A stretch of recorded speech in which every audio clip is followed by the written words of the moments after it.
Vatandaşa değil yandaşa göre hazırlanan bu bütçeye hayır diyoruz.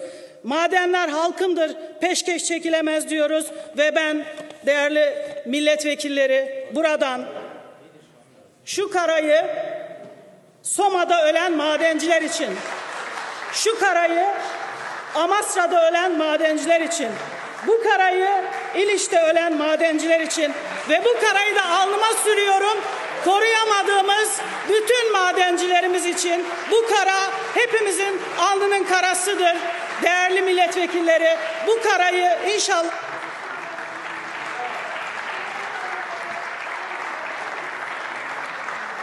Sayın Şevkin, teşekkür ediyorum.